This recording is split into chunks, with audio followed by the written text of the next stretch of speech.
पंचकुला में water conclave 2023 अमृत जल क्रांति के अंतर्गत जल संगोष्ठी कार्यक्रम का आयोजन किया गया है, जिसमें सीएम मनोहर लाल ने शिरकत की है। सीएम ने संबोधित करते हुए जल की महत्वता बताई है। आपको बता दें कि पंचकुला के पीडब्ल्यूडी रेस्ट हाउस के ऑडिटोरियम में जल संगोष्ठी का कार्यक्रम आयोजित हुआ। उन्होंने कहा कि जल ही जीवन है, बारिश के पानी का संग्रह करें, सिंचाई के लिए पानी बचाना होगा। पानी का उपयोग बढ़ता जा रहा है, उपयोग के मुताबिक पानी कम है। पानी को बचाने के लिए अभियान चलाना होगा, सभी को मिलकर पानी बचाना होगा। पानी बचाने के लिए जनता सहयोग करे।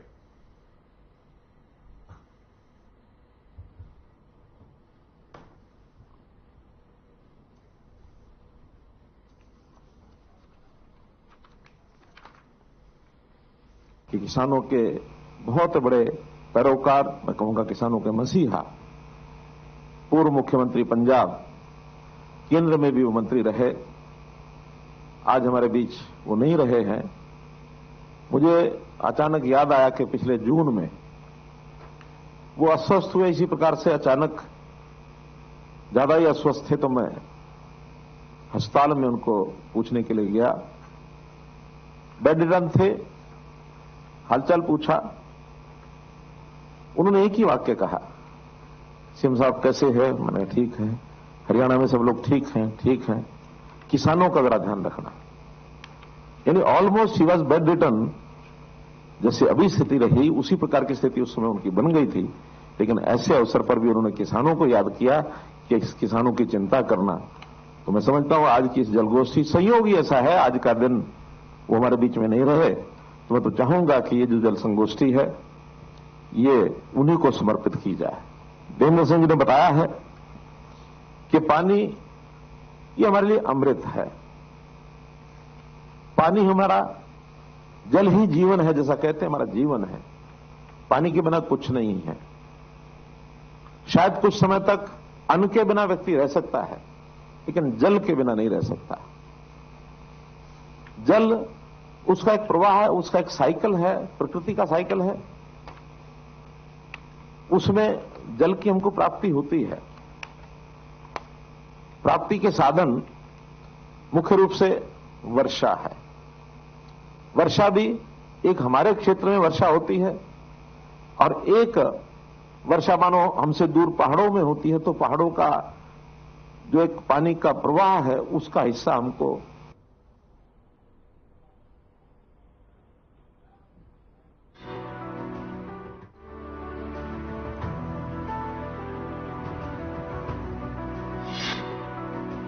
मोहाली के फोर्टिस अस्पताल में सीएम मनोहर लाल ने स्वर्गीय सरदार प्रकाश सिंह बादल को श्रद्धांजलि दी। मुख्यमंत्री मनोहर लाल ने कहा, सरदार प्रकाश सिंह बादल को नमन करता हूं। सारा जीवन उन्होंने शुद्ध सात्विक राजनीति के साथ ही उन्होंने किसानों और गरीबों की हमेशा आवाज उठाई। 10 बार उन्होंने अपने इलाके का प्रतिनिधित्व किया है। लंबे समय तक उन्होंने जनता की सेवा की और उनका जाना एक युग का अंत हो गया है।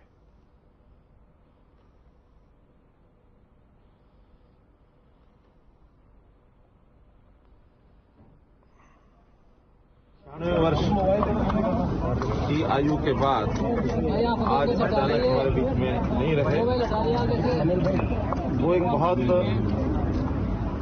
एक ऐसे दूरदृष्टि के रखने वाले नेता थे जिन्होंने पूरा जीवन एक शुद्ध सात्विक ऐसी राजनीति की, गरीब के लिए, किसान के लिए हमेशा आवाज उठाते रहे और लगातार 10 बार उन्होंने अपनी विधानसभा का नेतृत्व किया।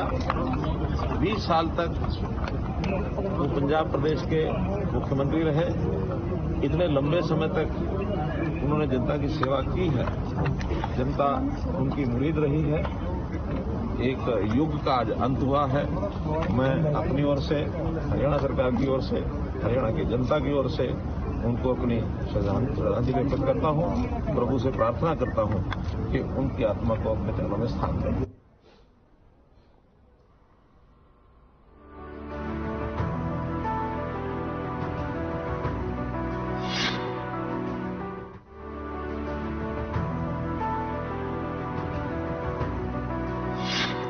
चरखी दादरी के संस्कारम स्कूल में वातानुकूलित भवन का राज्यपाल बंडारू दत्तात्रेय ने शिलान्यास किया। प्रदेश अध्यक्ष ओम प्रकाश धनखड़, सांसद बालकनाथ और दादरी विधायक सोमवीर सांगवान भी इस वक्त मौजूद रहे। कार्यक्रम को संबोधित करते हुए राज्यपाल ने कहा कि शिक्षा का जीवन में बहुत महत्व है। वर्तमान समय में शिक्षा के ऐसे संस्थानों का होना बहुत जरूरी है ताकि युवा बच्चों को अच्छी शिक्षा मिलती रहे। साथ ही ओम प्रकाश धनखड़ ने बताया कि अच्छी शिक्षा संस्थानों की बदौलत युवा पीढ़ी को आगे बढ़ने के अवसर मिलते हैं। ओम प्रकाश धनखड़ ने यह भी कहा कि 30 अप्रैल को प्रधानमंत्री नरेंद्र मोदी 100वीं मन की बात कार्यक्रम करेंगे। इसके लिए पूरे प्रदेश में 9 लाख लोगों को मन की बात कार्यक्रम में जोड़ने का लक्ष्य रखा है। ओम प्रकाश धनखड़ ने इनेलो पर निशाना साधते हुए यह भी कहा कि इनेलो का डीएनए कांग्रेस पार्टी से मेल नहीं खाता है और इनेलो का जन्म ही कांग्रेस पार्टी के विरोध में हुआ। इसके साथ ही अलवर से सांसद बालकनाथ ने कहा कि भारतीय जनता पार्टी की जन कल्याणकारी नीतियों से आम जनता बहुत प्रभावित है और पार्टी ने कहा कि जरूरतमंद लोगों को योजनाओं का लाभ मिलना चाहिए।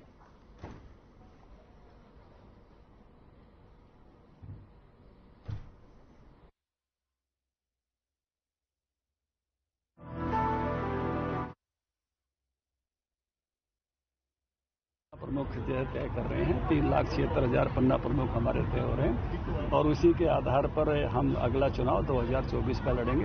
बहुत अच्छी तैयारी हमारी उस बात की है। आज जो हमारी सबसे बड़ी तैयारी अभी चल रही है, मैं इसमें से बीच में उठ के गया, प्रधानमंत्री जी की 30 अप्रैल को 100वीं मन की बात होगी और हमने एक लक्ष्य रखा है कि हरियाणा भर में हर विधानसभा में 100 लोग जरूर जो है हाजिर रहें 100 कार्यक्रमों में। इसलिए 9 लाख लोगों को हम उस समय उपस्थिति का निमंत्रण जो है वो दे रहे हैं। तो इसलिए एक अब तक के सारे रिकॉर्ड तोड़ने वाला ये कार्यक्रम होगा। सर, इन लोगों का जो डीएनए है, उसका जो मूल संस्कार है, डीएनए का मतलब होता है जीवन, मूल संस्कार, वो कांग्रेस से मेल नहीं खाता है। उसका जन्म ही कांग्रेस के विरोध में हुआ। लोगों की समस्याओं को जानकर उनका समाधान करना पार्टी की प्राथमिकता रहती है और हमेशा पार्टी लोगों के बीच में जुड़कर रहती है और सदैव पार्टी जहाँ की सरकार, जैसे हरियाणा में सरकार है, तो वहाँ पर पार्टी अपने प्रशासन के माध्यम से और पार्टी कार्यकर्ताओं के माध्यम से लोगों को अच्छा शासन मिले, अच्छी व्यवस्थाएं मिले और अच्छे से सबको न्याय मिले। इस प्रकार से पार्टी निरंतर कार्य करती रहती है और मुझे प्रसन्नता है कि हरियाणा में बहुत ही अच्छे से पारदर्शी रूप से सरकार काम कर रही है।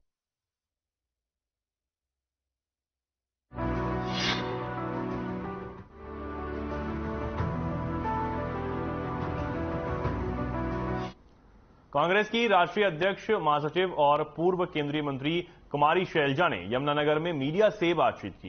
इस दौरान उन्होंने कहा कि कांग्रेस का विपक्ष के समक्ष कार्यक्रम का औचित्य उन्हें समझ नहीं आया। साथ ही उन्होंने कहा कि मुझे नहीं मालूम ये कार्यक्रम क्यों हो रहा है। एक तरफ हाथ से हाथ जोड़ो कार्यक्रम पार्टी का चल रहा था, इसी बीच ये कार्यक्रम आ गया।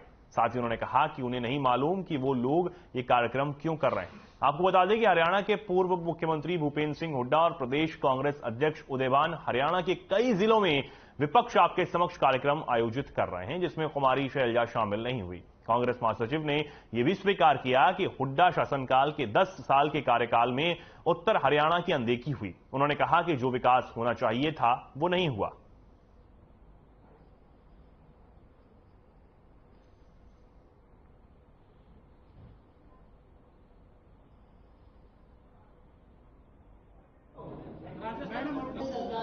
सरकार की जिम्मेवारी होती है कि उन बातों का, विपक्ष के सवालों का जवाब दे।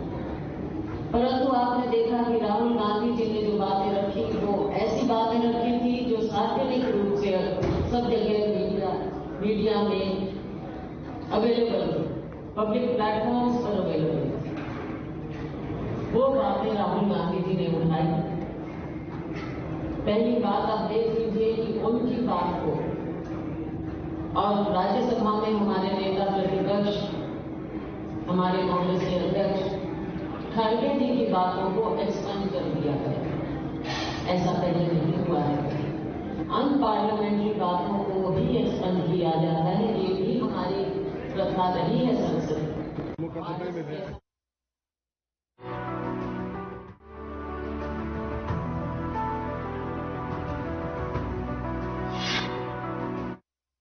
पंचकुला से बड़ी खबर है। शिक्षा सदन में अहम बैठक हुई है। सीएम मनोहर लाल ने चर्चा इस बैठक में की है। शिक्षा मंत्री, शिक्षा विभाग के एसीएस भी इस बैठक में शामिल हुए हैं। ये अहम बैठक यहां की गई है। शिक्षा सदन में अहम बैठक यहां की गई। पंचकुला से बड़ी खबर आपको बता रहे हैं। सीएम मनोहर लाल ने चर्चा की है। शिक्षा मंत्री, शिक्षा विभाग के एसीएस भी इस बैठक में शामिल हुए। प्रधान सचिव डॉक्टर अमित कुमार अग्रवाल भी इस बैठक में मौजूद रहे। बड़ी खबर पंचकुला से, शिक्षा सदन में एक अहम बैठक का आयोजन यहां किया गया है। तस्वीरें आप देख सकते हैं। सीएम मनोहर लाल ने ये अहम बैठक ली है और शिक्षा सदन में ये अहम बैठक हुई है।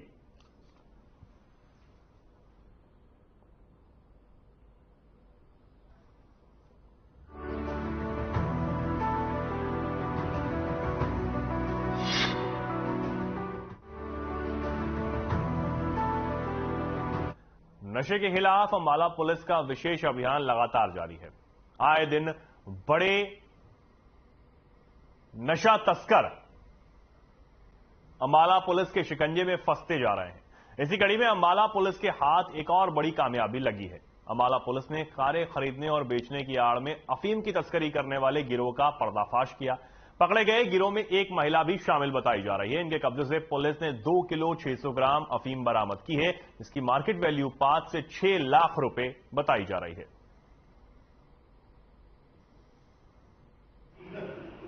जो नशे के खिलाफ अभियान चलाया जा रहा है, उसी के संदर्भ में हमारी सीआईए 1 की टीम इंस्पेक्टर हरजिंदर के नेतृत्व में उन्होंने एक बड़ी नशे की खेप पकड़ी है।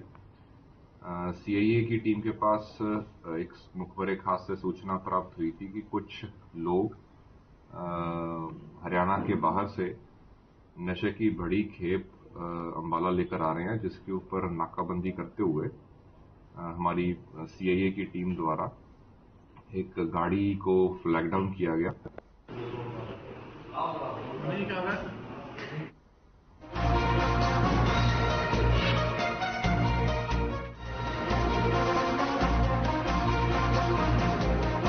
फरीदाबाद के बल्लभगढ़ के नगर निगम में सीएम फ्लाइंग की टीम ने छापेमारी की है। छापेमारी के दौरान 8 कर्मचारी छुट्टी पर मिले, वहीं 7 लोग अपनी कुर्सी से नदारद मिले हैं। सीएम फ्लाइंग की टीम ने निगम में पहुंचे लोगों से अधिकारियों के तालमेल को लेकर बातचीत की।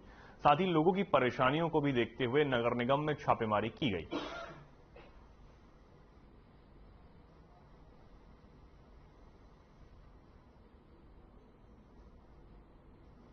दो महीने से मैं घूम रहा हूँ।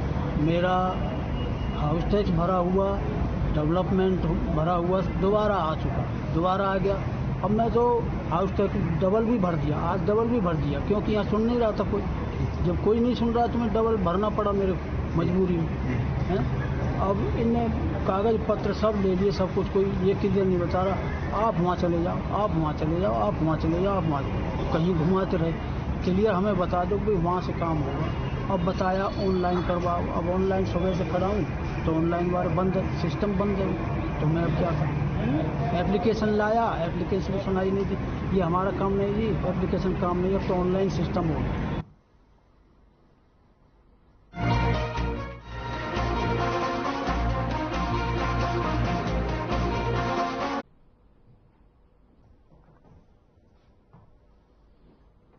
मेरा नाम हरिओम है जी। हरिओम जी, क्या हुआ था? कैसे आ गया? आग का जी कोई पता नहीं चला कि अब कैसे लगी थी, क्यों थे। क्या नाम है जी? हरिओम। हरिओम जी, क्या हुआ? आग लगी है जी। कैसे आग लगी, कितना नुकसान हुआ? आग का कोई पता नहीं चला जी, कितना क्या है, कैसे क्या लगी है, कैसे नहीं लगी है। और नुकसान बहुत मोटा हुआ है जी। क्या नुकसान? 9 रेडियां जली है मेरी, और कम से कम 1-1.5 लाख रुपए का माल जला है। ये हम तो आए थे, आग लगी हुई थी, हमारे तो फोन पहुंचा था, हम तो आग लगी हुई थी, हम तो देख के पहले ही चौंक गए थे। हम यहाँ बुझाने के लिए आए थे, तो यहाँ फायर ब्रिगेड खड़ी थी, आग बुझा रही थी। कितना नुकसान? नुकसान कम से कम 5 रेडी थी, कम से कम 1.5-2 लाख रुपए का नुकसान है।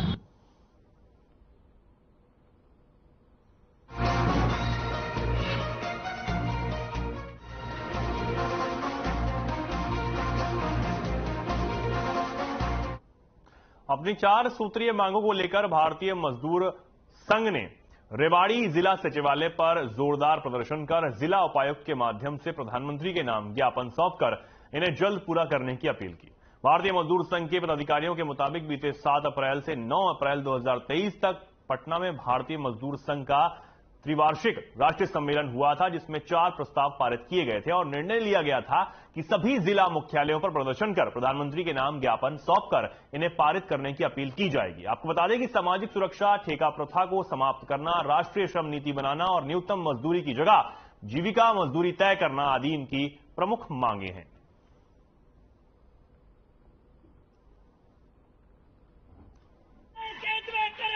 भारतीय मजदूर संघ के तयशुदा प्रोग्राम अनुसार, क्योंकि 7, 8, 9 अप्रैल को पटना बिहार में एक हमारा अधिवेशन हुआ था, जिसमें फैसला लिया गया था कि राष्ट्र हित में 4 मांग सूत्र बनाकर और जो है माननीय प्रधानमंत्री को भेजा जा रहा है, जिसमें मुख्य मांग हमारी सभी को सामाजिक सुरक्षा मिले, न्यूनतम मजदूरी की जगह जीविका मजदूरी हो, ठेका प्रथा बंद हो और आर्थिक विकास की जगह राष्ट्रीय श्रम नीति बनाई जाए।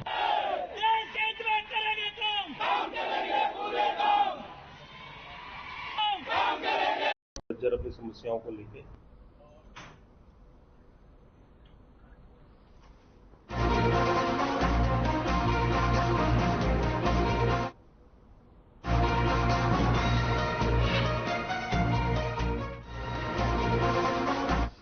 झज्जर पुलिस ने शहर के मुख्य बाजारों और मार्गों पर भ्रमण कर दुकानदारों और लोगों से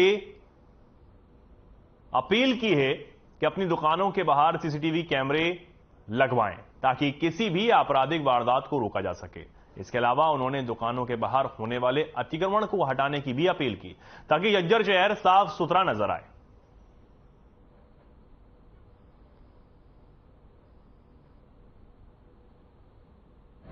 हमारा पुलिस प्रेजेंस डे है और उसी के चलते हुए हम जो है ना लोगों से मिल रहे हैं और ज़्यादा से ज़्यादा जो व्यापारिक संस्थान हैं उनको हम कह रहे हैं कि कैमरे जो है ना लगवाए और अपनी भी सुरक्षा करें और एक कैमरा बाहर रोड की तरफ लगवाएं ताकि हमें भी फायदा हो। अगर कोई वारदात हो जाए तो हम उसका फायदा उठा सकें और कोई भी क्राइम होने को रोक सकें। अतिक्रमण को लेकर भी लोगों से कहा? हाँ, लोगों को समझाया जा रहा है और लोग पहले से आपने देखा भी होगा, लोगों ने काफ़ी हमारी सहायता करी है और काफ़ी फर्क है।